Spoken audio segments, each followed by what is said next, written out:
y, como dice el lema de PALEC, con calidad humana. La crisis COVID no nos va a parar.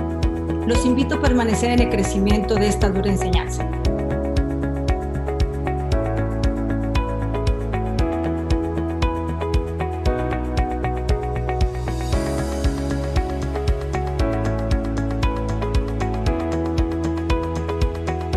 Gracias a PALEC y a la UNAM, dos instituciones con las que la Universidad de Salamanca se siente hermanada, que comparten fines y visión y misión con la casa de estudios a la que represento. Se me ha planteado una exposición con el título El futuro de las universidades sumando lo mejor de nosotros, así que voy a hablar sobre esta cuestión, cuál es, desde mi punto de vista, el futuro de las universidades en un momento crucial y difícil como este que estamos atravesando, y cómo podemos superar las circunstancias presentes sumando efectivamente lo mejor de nosotros.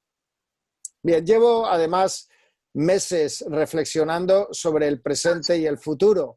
Como comentábamos al inicio en los prolegómenos de este seminario con el doctor Cuéllar Ordaz, todas las universidades estamos planteándonos diversos escenarios y adoptando nuestras medidas para que el próximo curso académico podamos desarrollar nuestras funciones con independencia de que las circunstancias sean unas u otras.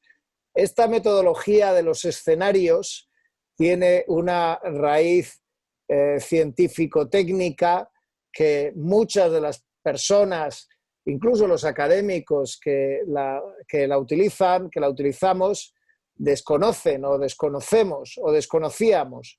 Yo he reflexionado mucho sobre la metodología de escenarios y he leído y releído la literatura sobre sus orígenes en la Rand Corporation de los Estados Unidos en los años 40, 50, inmediatamente después de la Segunda Guerra Mundial, la Guerra Fría, y su utilización para anticipar los posibles desarrollos del conflicto nuclear entre las dos grandes potencias. Para eso se diseñó la metodología de los escenarios, para prepararse para lo peor y para evitarlo, por cierto, ¿no? Y funcionó. Las mejores aportaciones de la metodología de los escenarios tienen un carácter preventivo, no se trata de adivinar el futuro, porque nadie tiene una bola de cristal, de saber hacia dónde van a derivar los acontecimientos, sino de intentar que los acontecimientos se orienten en la línea que podemos prevenir y sobre la que podemos influir. Las universidades no podemos tener una incidencia considerable sobre la evolución del virus, de la crisis COVID en general, pero sí podemos proteger a nuestras comunidades, como lo está haciendo el rector de la UNAM, como lo está haciendo sin duda el rector de la Universidad Nacional Mayor de San Marcos, como intentamos hacerlo todos los responsables educativos, rectoras y rectores, y al mismo tiempo garantizar la prestación del servicio público de educación superior que nos ha sido encomendado. Bien, pero centrándome en el tema de la intervención, que es el futuro de la universidad, voy a comenzar con una pregunta provocativa, deliberadamente, y retóricamente provocadora, que es la de si tiene la universidad futuro o si la universidad tal y como la conocemos, el doctor Cuéllar, el doctor Cachay, muchas de las personas que participamos en este seminario, y especialmente los que hemos nacido en el siglo pasado y no en los últimos años del siglo pasado, quienes no somos millennials ni de generaciones posteriores, ¿no? Si tiene futuro la universidad tal y como nosotros la concebimos. Esta pregunta parece quizás un tanto exagerada, pero en realidad no lo es. Voy a citar un artículo o editorial publicado en la revista científica de mayor impacto del mundo de la investigación, que es Nature, publicado este mismo año, en el que se reflexiona sobre la universidad y su futuro. No puedo poner una nota a pie de página en un webinar, podría utilizar el chat, ¿verdad? Pero sí puedo citar de palabra una publicación tan prestigiosa como la revista Nature. Bueno, pues la revista Nature afirma en ese artículo que la universidad tal y como la conocemos ha llegado a su fin y que la universidad post-COVID será completamente distinta, se reinventará, se transformará en algo diferente a la universidad que hemos conocido antes de la crisis COVID. Bien, este tipo de consideraciones que yo definiría como de signo milenarista, hay algo escatológico en esa concepción de que nada va a ser igual después de la crisis COVID, me parecen un tanto exageradas e incluso desenfocadas, al menos en lo que se refiere a la universidad. Es verdad que hay quien piensa que toda la sociedad va a cambiar después de la crisis COVID, que nuestros hábitos nunca volverán a ser los mismos, que se va a transformar la economía, que se va a transformar nuestra relación con los recursos, con el resto de las personas, y ojalá esos visionarios del futuro tuvieran razón en algunas de sus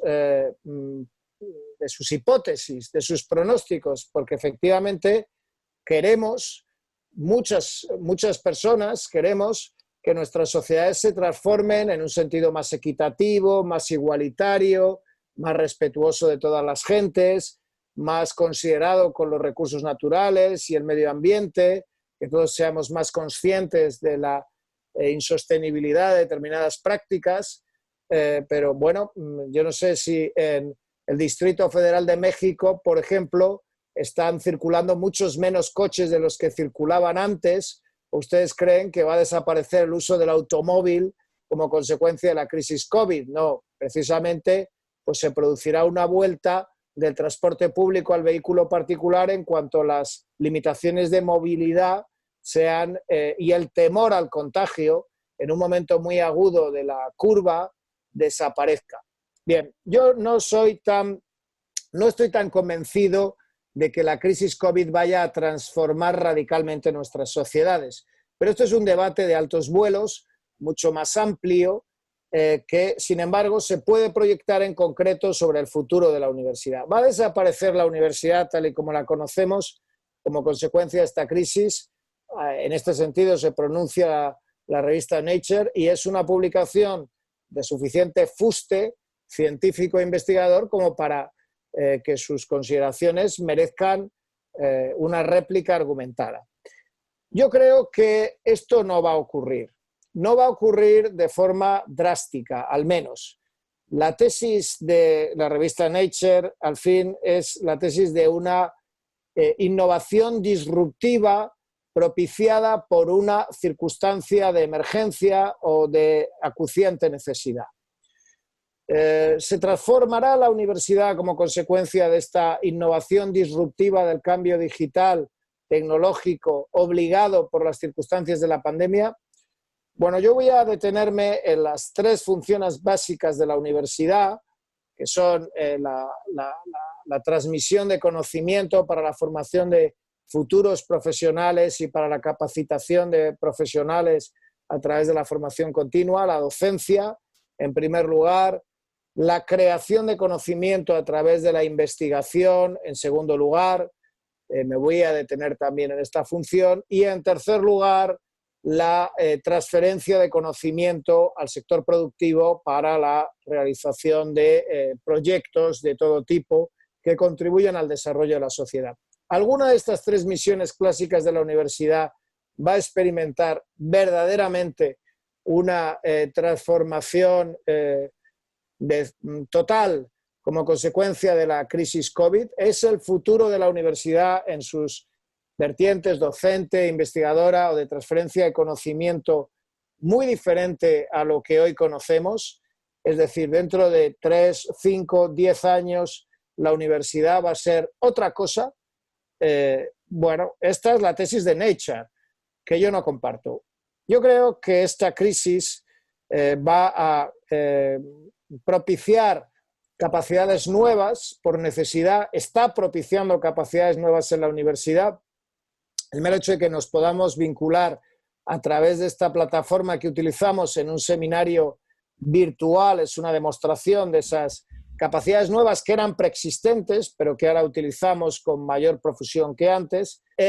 La universidad en formato virtual, que es complementaria con nuevas capacidades del formato clásico, sigue planteando problemas y es un modelo subóptimo. Bien, este es un modelo subóptimo.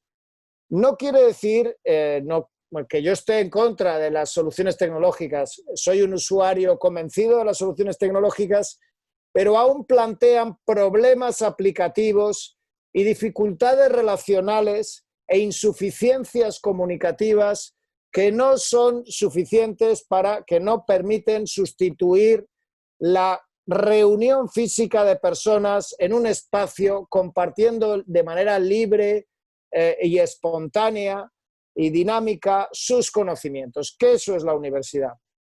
Es decir, ¿puede la universidad transformarse de manera sostenida en el tiempo, en el corto medio plazo, en formatos virtuales en su primera función, que es la docente? En mi opinión, no. Lo puede hacer, pero a un coste muy alto, que es el de suplantar la riqueza de la corporación de maestros y escolares aprendiendo juntos en un espacio físico, porque la universidad es un lugar y un espacio físico, ¿verdad?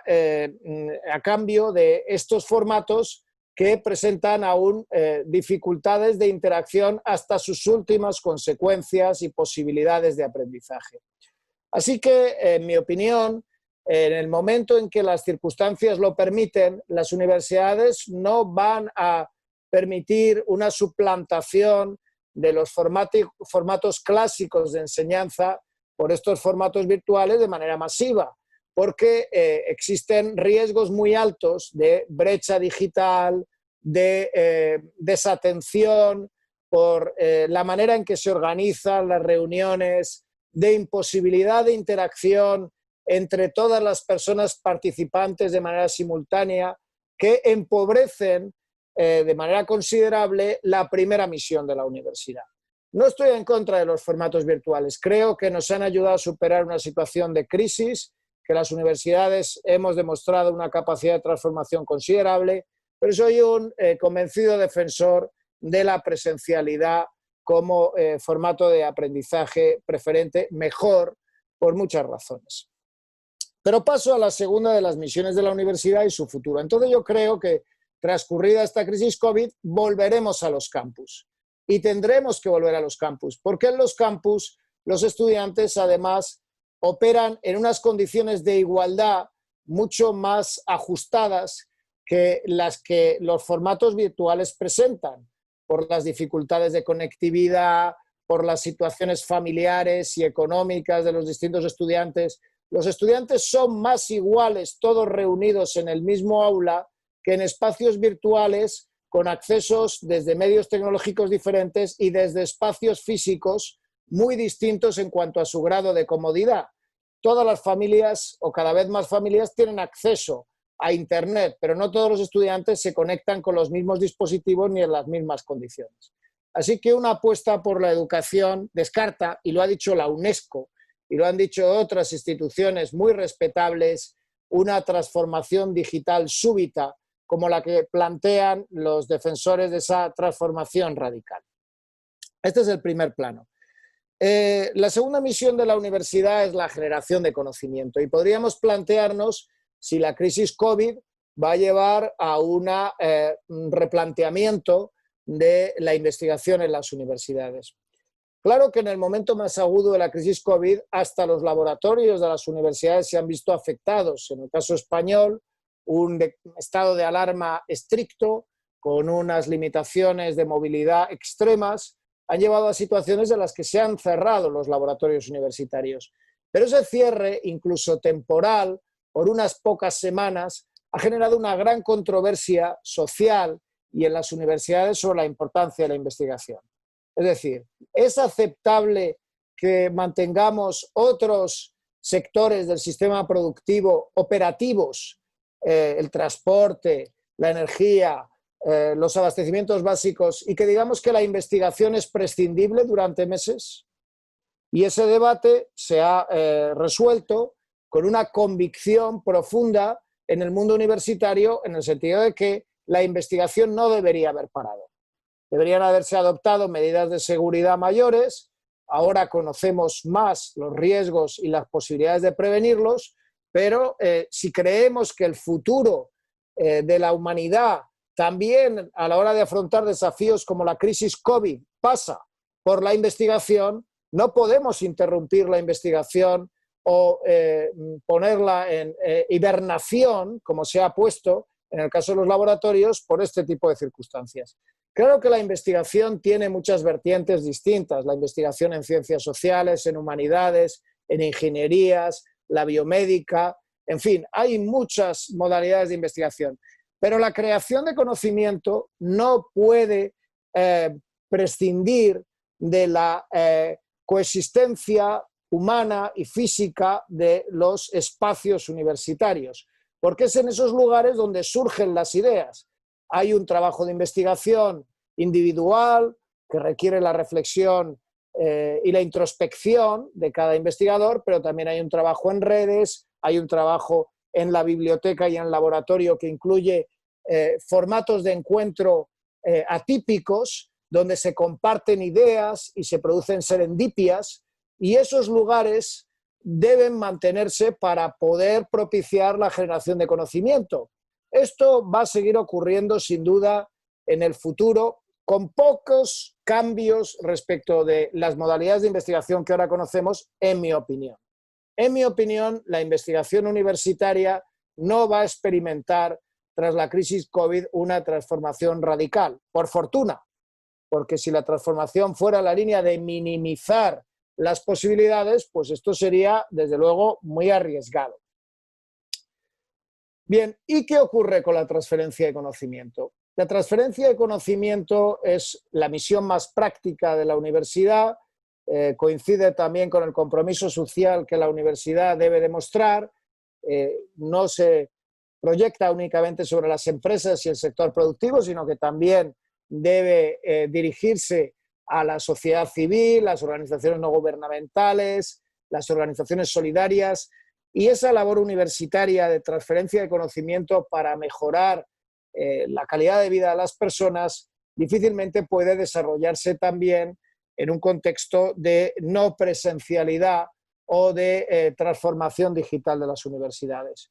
Los universitarios tenemos que salir de nuestros espacios naturales, que son los campus, en esto que consiste precisamente la misión de transferencia de conocimiento, en dejar de concebir la universidad como una torre de marfil y dirigirnos al lugar donde se hacen las cosas, es decir, a la empresa, a la factoría, al proyecto de cooperación, y trasladar a esos lugares nuestros conocimientos y nuestras propuestas de mejora desde los marcos teóricos operativos que trabajamos en los espacios universitarios. Soy pues escéptico respecto de la tesis de Nature de que estamos ante el fin de la universidad tal y como la concebimos, porque afirmar esto es tanto como decir que la universidad no tiene capacidad de adaptación real, manteniendo su esencia a estas dificultades que estamos viviendo, que son sobrecogedoras, por supuesto, en muchos aspectos. Miren, esta mañana repasaba, entre otros documentos, para preparar mi conversatorio de esta tarde con ustedes, una biografía muy completa de don Miguel de Unamuno como profesor y rector de la Universidad de Salamanca. Cerca de 600 páginas. Don Miguel de Unamuno llega a Salamanca como catedrático de griego a finales del siglo XIX y es rector en varios periodos, en los primeros años del siglo XX hasta el año 1936, en el que deja de ser rector y rector perpetuo como consecuencia de su enfrentamiento con los representantes del alzamiento contra la República. Bueno, pronto tendremos ocasión de disfrutar de un producto cultural que se está elaborando, que ha apoyado la Universidad de Salamanca sobre esos últimos años de Unamuno. Pero voy a centrarme ahora en el Unamuno rector en el año 1918. Hace 102 años, todos lo saben porque se ha recordado mucho en estos últimos meses, la humanidad sufrió una pandemia de dimensiones colosales, muy superiores a las que estamos sufriendo ahora. Coincidió con la Segunda Guerra Mundial, con la Primera Guerra Mundial, y fue ocultada, como por cierto ha sido ocultada en sus primeros meses por la mayor parte de los gobiernos. Los gobiernos repiten errores del pasado, minimizan los muertos, gestionan mal la situación, toman tarde las medidas, utilizan la propaganda para intentar ocultar sus errores. Así comenzó todo en China, con ocultamiento, opacidad, graves errores de gestión de la crisis, y eso nos ha terminado afectando a todos. Bien, pero en 1918 fue mucho peor. La gripe del 18 se llamó la gripe española porque el único lugar donde los periódicos daban noticias sobre la pandemia era España, pero la gripe no era española. La gripe ni había surgido en España ni tuvo su mayor incidencia en mi país. La gripe surgió en otros lugares y mató a, bueno, se dice que hasta 80 millones de personas. Hay muchas discusiones sobre la cifra de muertos, en todo caso, cifras muy superiores a las que estamos viviendo en todo el mundo.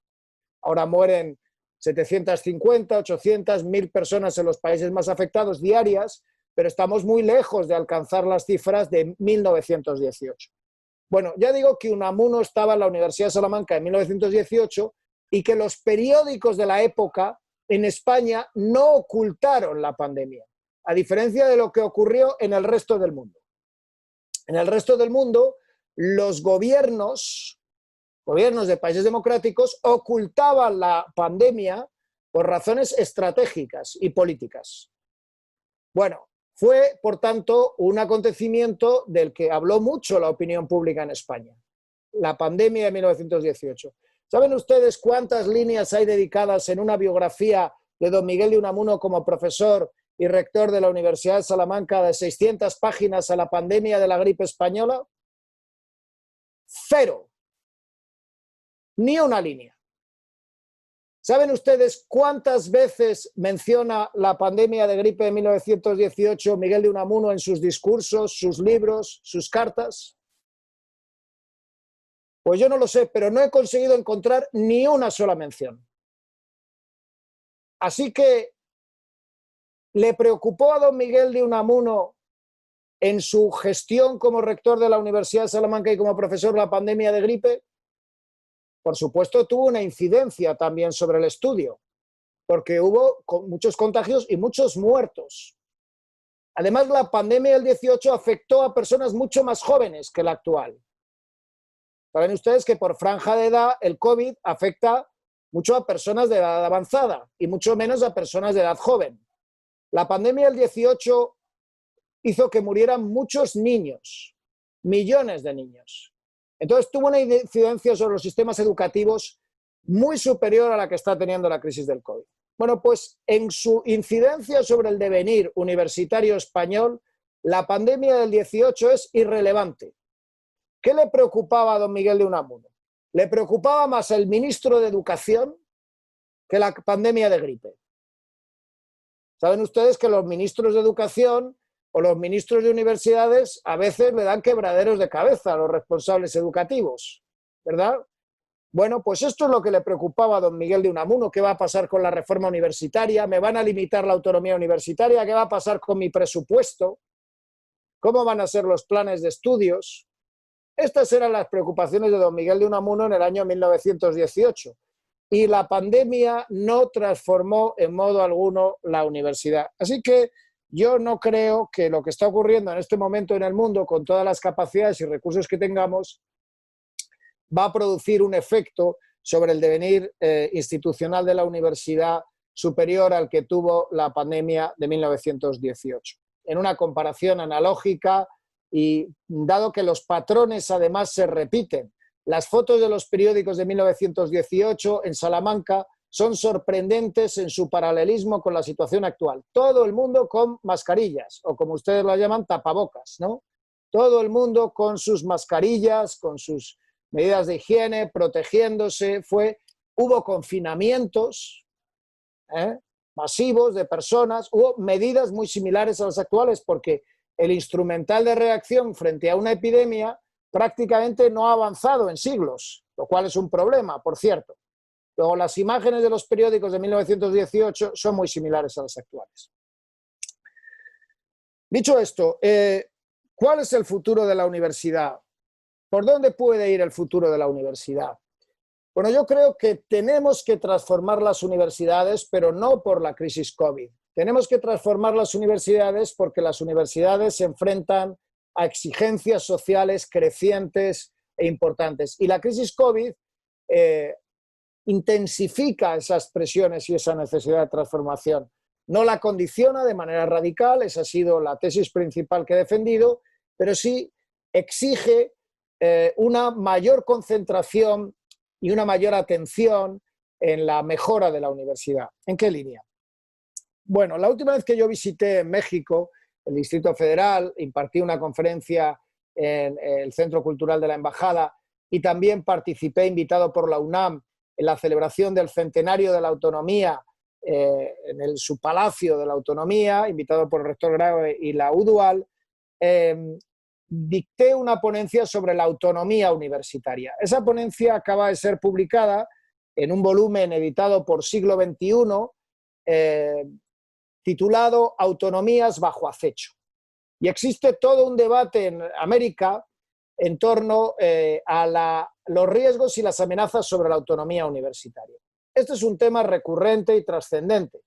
Hemos celebrado el centenario de la Reforma de Córdoba de 1918, que tuvo un papel decisivo en la transformación universitaria. Fue mucho más importante la Reforma de Córdoba que la pandemia del 18. Unamuno escribe muchísimo sobre la Reforma del 18. Unamuno citaba la Reforma de Córdoba. Los reformadores de Córdoba citaban a Unamuno, se carteaban. Ese es un acontecimiento que tuvo relevancia universitaria, la Reforma cordobesa.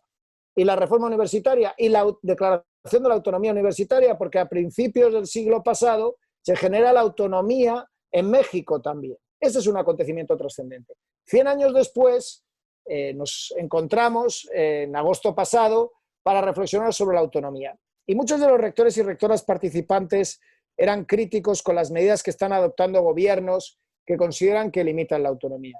Bien, yo me sumé a algunas de las declaraciones de defensa de la autonomía universitaria frente a las agresiones que puede estar sufriendo en países como Brasil, por ejemplo. Pero dicho esto, tengo que afirmar también, y sostuve esta tesis hace casi un año en México, que la universidad necesita transformarse para garantizar una serie de servicios a la sociedad que hoy no están plenamente garantizados. La rendición de cuentas, que la gestión económica de las universidades sea impecable. Esto está por definir aún. La profesionalización de los gestores. El grado de profesionalización en la gestión universitaria es aún muy deficitario. El gobierno de los académicos es una solución razonable, pero la atribución de decisiones que movilizan cantidades ingentes de recursos sin apenas criterio técnico plantea muchas dudas desde el punto de vista del rendimiento social. La productividad investigadora y las métricas es una cuestión sobre la que hemos discutido mucho en los foros universitarios americanos. Yo mismo soy crítico con algunas de los sesgos de los rankings, pero he de decir que la universidad sí tiene que transformarse en el sentido de incrementar el nivel de exigencia de creación real de conocimiento a los profesores y profesoras. No podemos tener universidades donde no se crea conocimiento. Y hay cada vez más universidades donde no se crea conocimiento. Esas instituciones no merecen el nombre de la universidad. Si hay instituciones donde ningún profesor ni profesora o apenas hay profesores y profesoras que creen conocimiento, no deberían llamarse universidades porque están desacreditando el buen nombre de la institución. En fin, Así que el futuro de la universidad pasa en gran medida, lo dice el título de la intervención que ha puesto Palek, por sumar de verdad lo mejor de nosotros.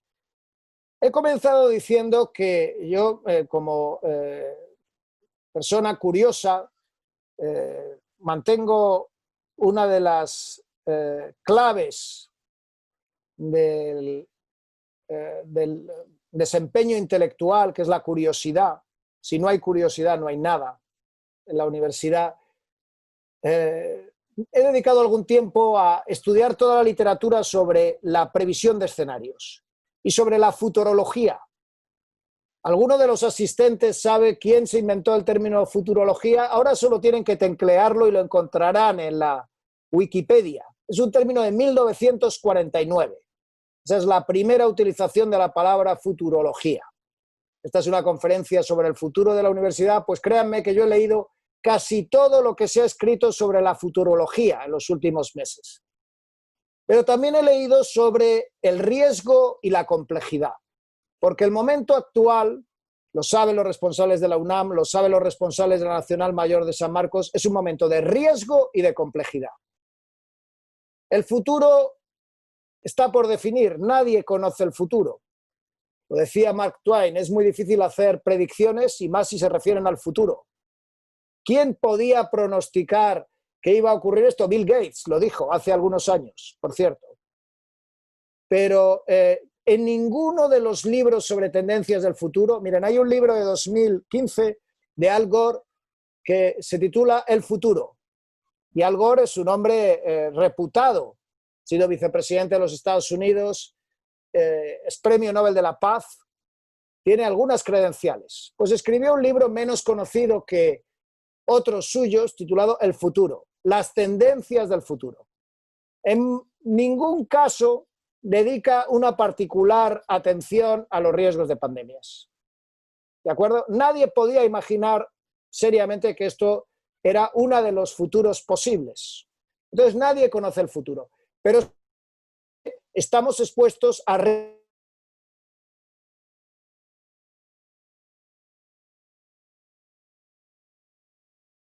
seguros. Que hay riesgo y hay complejidad no es disponible. Que la vida o la realidad es sencilla, se equivoca. Quien crea que la realidad es segura está engañado. Esto se lo decimos a los niños. No te preocupes, todo va a salir bien. Siempre es mentira, porque no todo sale bien. Siempre hay cosas que salen mal, pero hay que estar preparados para afrontarlas y arreglarlas. Y también en la universidad. Eso es lo que tenemos que hacer. Arreglar aquello que salga mal y estar preparados para afrontar los problemas. Hay dos estrategias básicas para la gestión del riesgo y la complejidad. Una es la colaboración.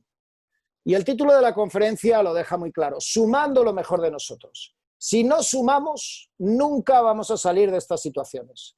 Entonces, una de las claves del futuro de la universidad es unir todas las capacidades internas de cada institución y las redes, como la que promueve Palek.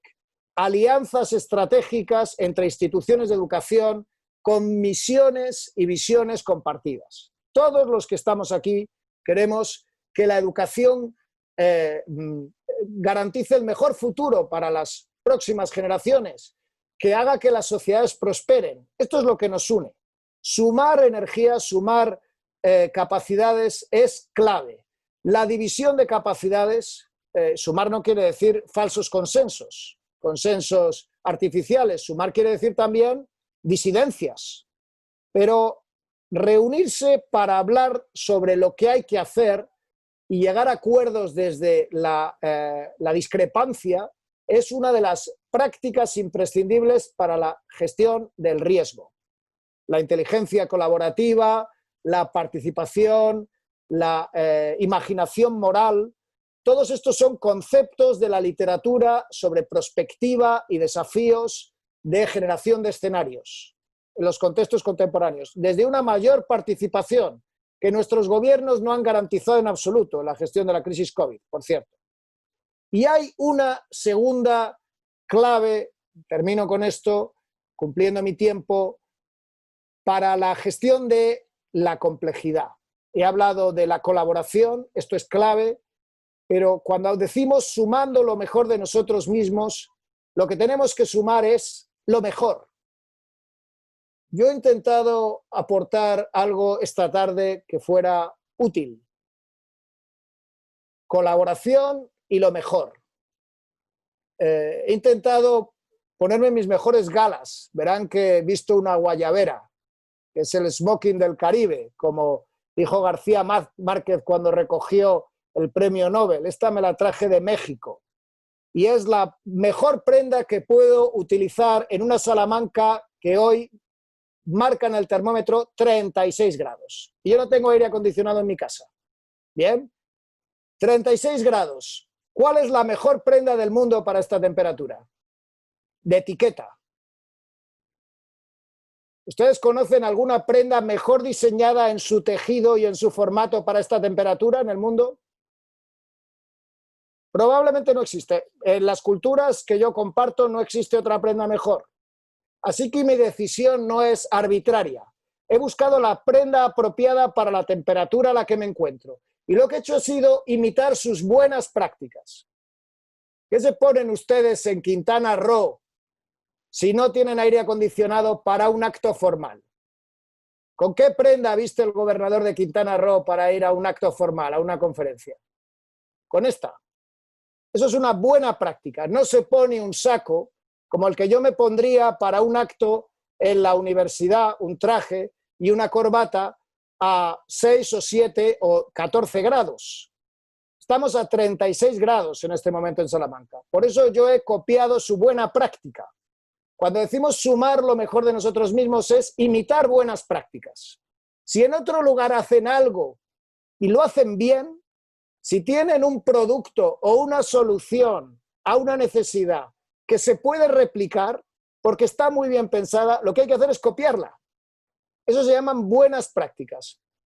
Ustedes podrían leer docenas de libros sobre gestión de complejidad en contextos de incertidumbre. Al final, una de las conclusiones, yo los he leído por ustedes. Les puedo pasar toda esa literatura. La mayor parte de ella está en inglés. Y todo comienza en los años 40 y empiezan a escribirla analistas de inteligencia de la CIA. Luego tiene un origen oscuro. ¿Bien? Pero la CIA desarrolla esa literatura para no cometer errores.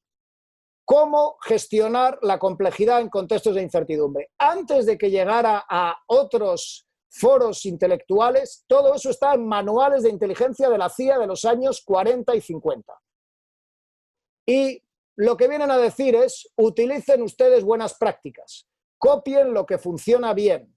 Si algo ha resuelto un problema, por analogía, extiendan ese patrón a otro contexto donde pueda resultar útil.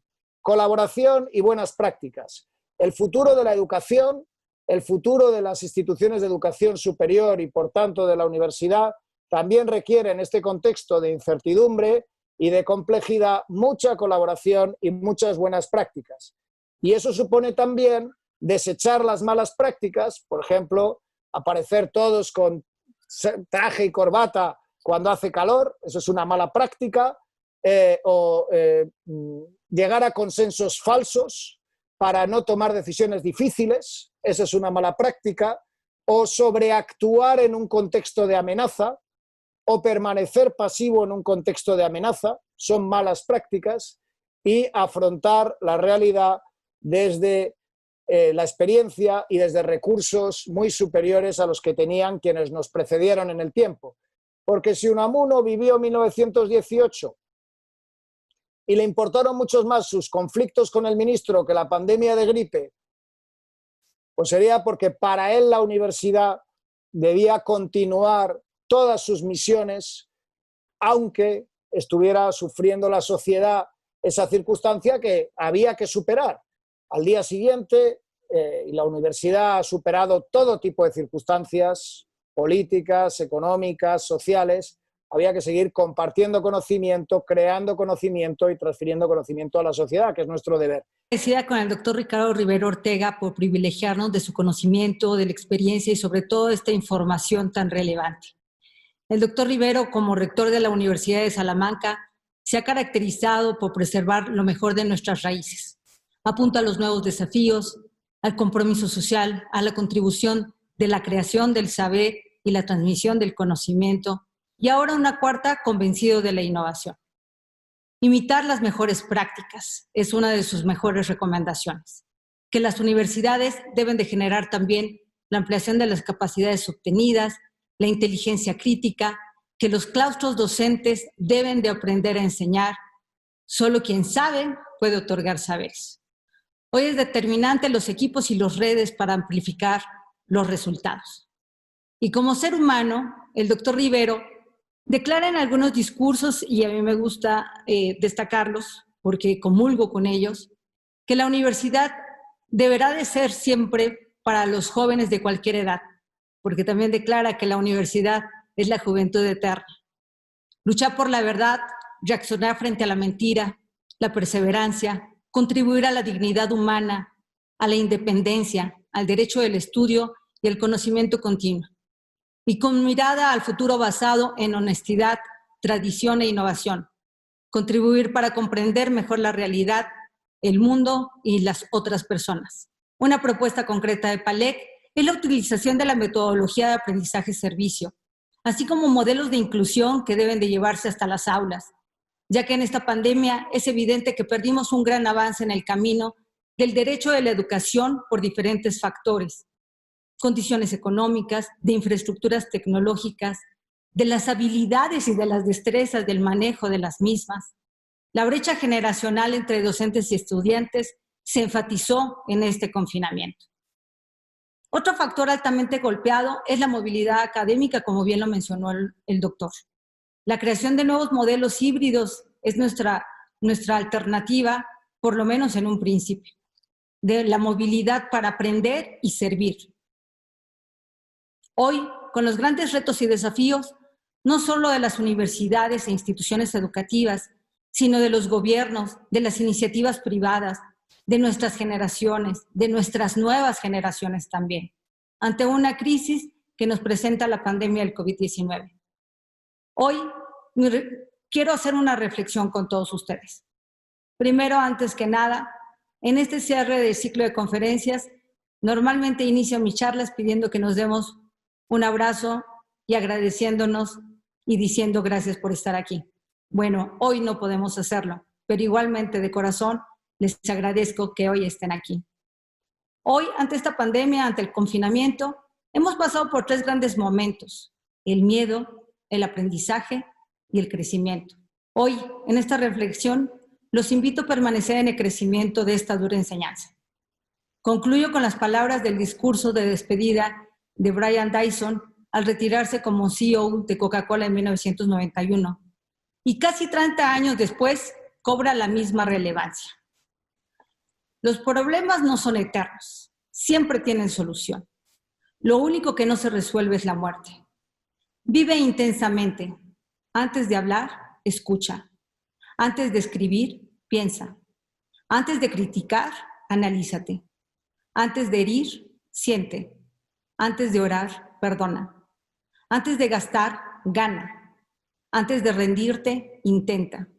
Antes de morir, vive.